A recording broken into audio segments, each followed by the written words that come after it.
This is the CDFAM podcast, with recordings from the CDFAM Computational Design Symposium held in New York City, October 29th to 30th, 2025. So at C-Infinity, we're thinking, there's already so many challenges in making parts, as you saw from the last couple of conversations. And designing a part can involve a lot of analysis of physics and customization, but a lot of challenges still remain when you go from parts to assemblies. And so what we're looking at C-Infinity is really thinking about how to overcome the complexity of manufacturing assemblies. And one of the things that people talk about a lot right now is physical AI. And physical AI is basically autonomous hardware operating in the real world. And so one of the biggest use cases of physical AI in manufacturing is in robotic assembly, and how robots can actually take complex products, customized products, and assemble them together. But the challenge is that the provenance of these assemblies comes from design. And designs are created in 3D CAD systems, as you all know, and you have digital 3D assembly, and the output of the design process for an assembled product is what is called an engineering bill of materials, or an EBOM, right? Like, this is the standard terminology they use in Product Lifecycle Management. So how does the EBOM actually go into the set of instructions that actually are used on the factory floor to be able to make the assembly? And that's a really messy process today. And it's a problem that we solve called process planning. And fundamentally, it's a problem about how to convert one structure, one representation of a product into another representation. So the EBOM is the engineer's view of the product. It's a functional breakdown of the product into subassemblies that typically have their own distinct functions, like a hydraulic system or pneumatic system or structural system. But that needs to be converted into the manufacturing bill of materials, called the MBOM. And today that process is entirely manual, right? Like, you use PLM systems and you use a lot of, very, very archaic techniques like creating exploded views and PowerPoints and screenshots, and it's really, really painful and it's messy. So solving this problem of converting the EBOM to the MBOM is quite fundamental in manufacturing, but it is also something that we abstracted about. And saw that it is a sort of a general problem that we must solve. When there is intent that needs to be converted to instructions, that's what a compiler does. And if you look at software programs, you represent your intent in terms of a programming language, and a compiler works by taking that representation of your intent, mapping it to your architecture on which you're actually going to execute your instructions, and creates that sequence. So what we're building at C-Infinity is a product called AutoAssembler, which we're calling it as a compiler for physical artificial intelligence. Okay, so I'm going to talk about how we do that now. So after we started C-Infinity, we spent a whole bunch of time with manufacturers at scale. So we worked with some of the Fortune 100 manufacturers and people who are really advanced and savvy in terms of how to bring modern techniques into manufacturing, modern software techniques into manufacturing, but you still see that there is so much that needs to be done. Designs that come out of various design departments that need to go into manufacturing, they're filled with bugs, right? Like, there are all kinds of unintended interferences, there's alignment issues, there's all kinds of issues going on. So if you think of the analogy to a program, right, like, that program is basically filled with all kinds of errors, right? Like, and you need one of the things a compiler can do for you is to be able to uncover those errors and to understand where you have, let's say, syntax errors, for example, right, like in your design. And so debugging source CAD early and quickly is something that is very valuable to a design engineer. And it avoids a lot of painful iterations. The process today is you go through a design review cycle and you uncover these issues sometimes, but you want to uncover them early. The other challenge is that in CAD systems, or in the design process, typically we start from parts and we go all the way up to assemblies. And so it's a bottom-up process. And the assembled products typically are what you get out as the final product. And so discovering issues in the design at the assembly stage can often force really expensive redesigns and triggers all kinds of emergency design reviews and so on. So you want to be able to overcome that and identify issues early. The other problem we've seen is that products, are increasingly customized and configured, like we heard from the previous conversations.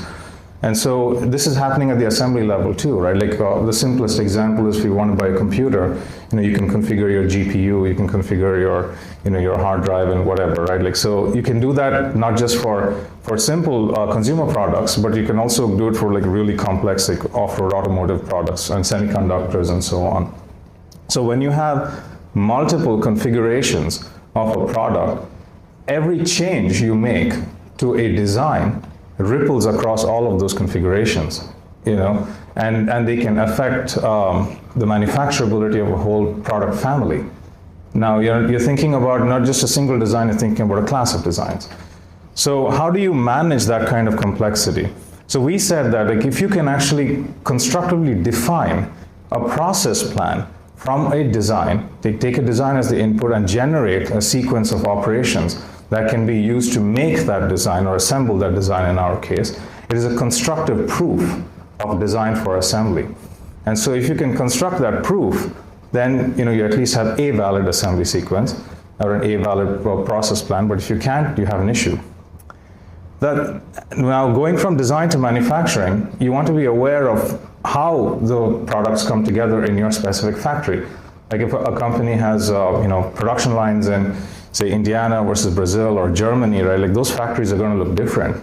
And the way material flows in each of those factories is also going to be different. So you want to be able to capture that information as a part of your compilation target, as I call it. So how does AutoAssembler work, right? Like, so it works inside your CAD programs, and here I'm showing Creo, for example. And so what happens is you take your 3D model and you upload it into AutoAssembler inside your CAD program, and it comes up with an automated sequence of operations, right, like of installation operations. And so it'll basically come up with it figures out the relationships between the part geometries, understands how they can be moved relative to each other, understands a precedence relationship of what needs to come before what, and organizes all of that into a coherent process plan. So to show how that works out, right? Like, so if you create a new plan, and in AutoAssembler you can create multiple what-if scenarios. This is something that design and manufacturing engineers love to have, right? Like, so they can collaborate and have a conversation about how to converge to the right plan. So in a what-if scenario, in a new scenario, you can construct a plan for each subassembly.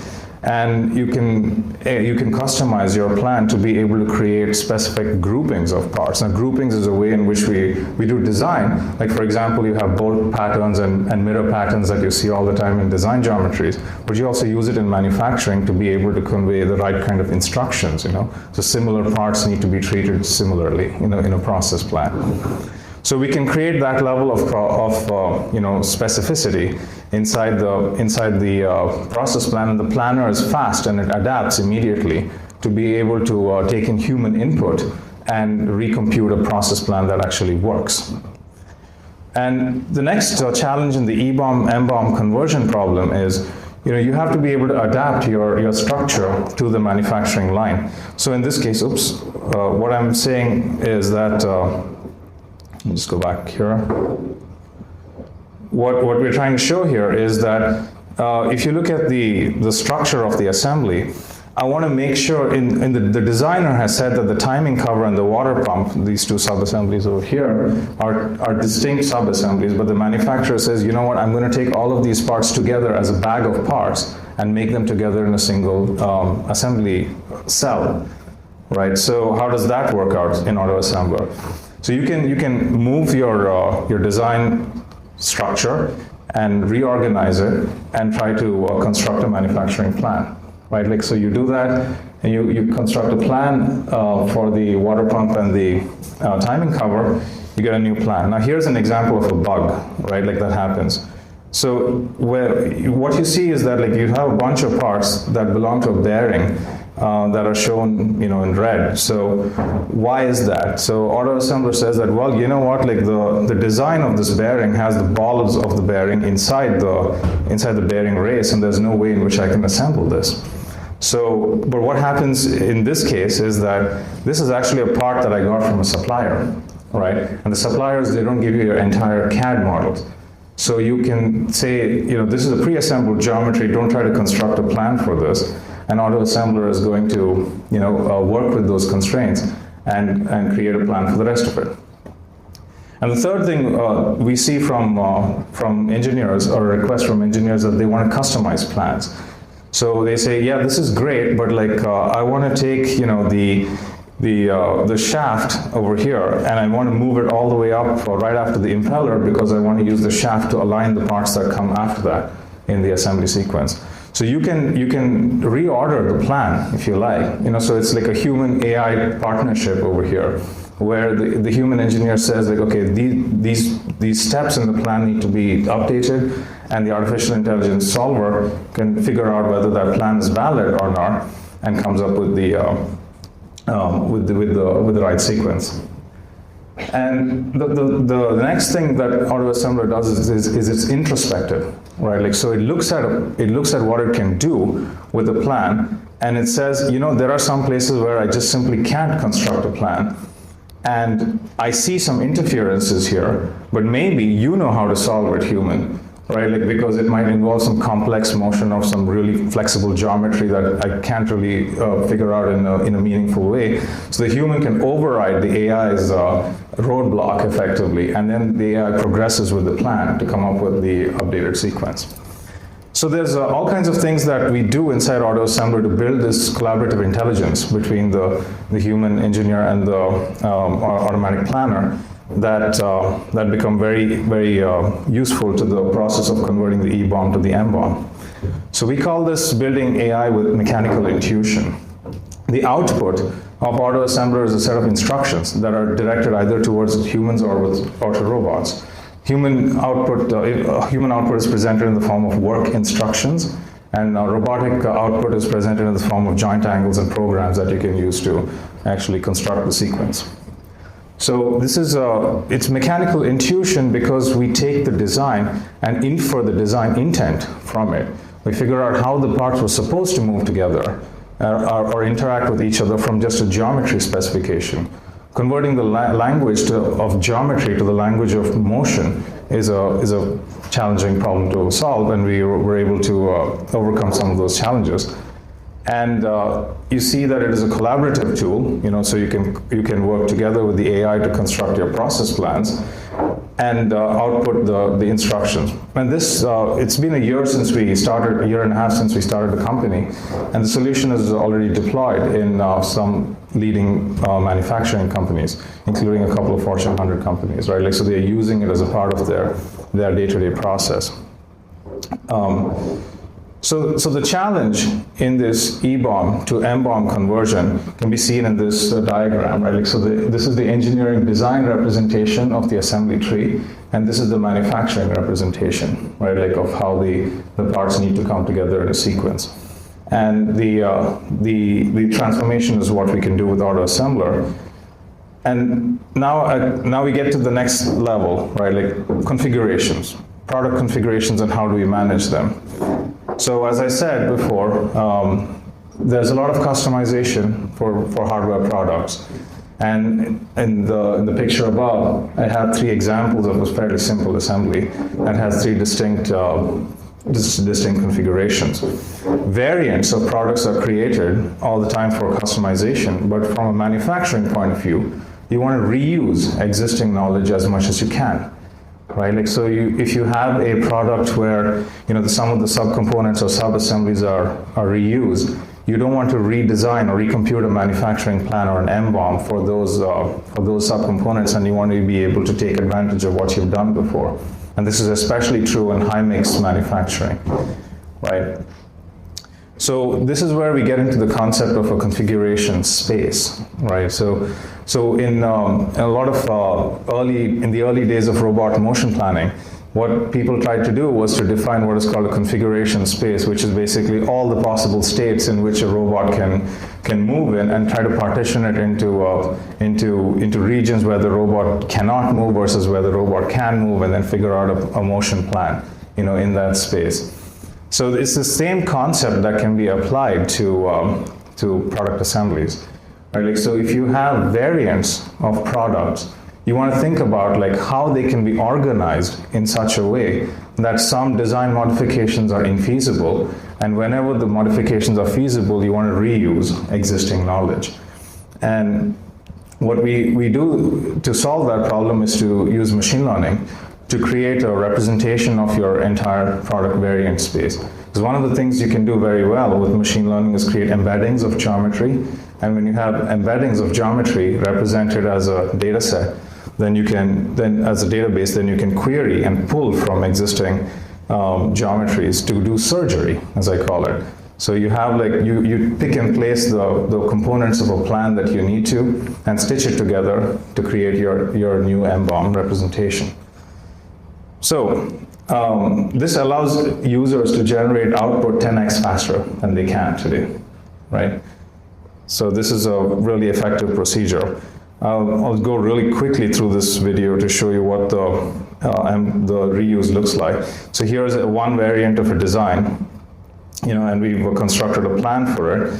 And once you've constructed this plan and you save it, the next variant is going to look at it's something that's very similar to what you've seen before, except the piston is in a different configuration, and it reuses the plan for the piston and the back plate in this case, and it only plans for the things that you actually have not seen before. So reuse and reconfiguration are two big parts of how you can speed up manufacturing planning. And ultimately how AutoAssembler works is that like it takes in a design, takes in a library of existing plans, which reflects the topology of the layout of your shop floor, takes that together, constructs a process plan after giving you design for assembly feedback, and the compiler's output, which is an MBOM, is then fed back into the library to learn continuously about your enterprise's know-how, essentially, and then you compile it further down into factory-specific instructions. So the reason why this is powerful is because you can deploy it, and we deploy it in virtual private clouds. We don't cross-train on manufacturers' data. So once you run it a few times and you see MBOM output, the quality of the plans just starts improving rapidly after that. And I want to connect this back upstream. Why we started solving this problem. Not only is it a pain point today, and where this is going is upstream towards design, right? And yes, planning is a constructive proof of design for manufacturability. Yes, it's a pain point. But where I see the real advantage of this approach is in simplifying complex systems. And one of the ways you simplify complex systems is through parts consolidation. And when you try to figure out how to reduce cost or reduce the number of parts, may not always be the same thing, but if you're trying to reduce the number of parts and create these nonlinear system improvements, how do you identify the collection of parts that needs to be consolidated? Planning gives you insight into that. If a collection of parts can be put together in the same assembly sequence, right, and if they have similar material properties, then that's a good candidate for you to think about in terms of parts consolidation. And thinking about it one step further, maybe you uncover new manufacturing processes, like how Tesla did with the GigaPress, right? Like they took the undercarriage of the Model Y, and from 300 parts, they made it, I guess, 2 parts and now 1 part using a stamping machine, right? Like a large-scale stamping machine. So this coupling between design and manufacturing can only be identified if you look at the assembly level, if you look top-down into the manufacturing process. And so that's kind of where we're seeing this go.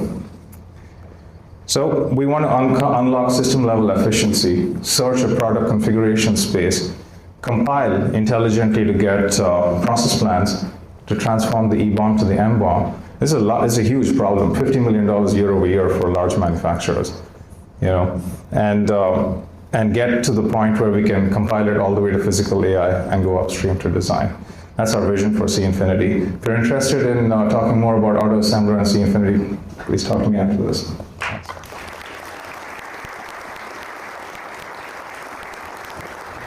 To see the full recording of this and previous presentations, as well as information about future CDFAM events, visit cdfam.com.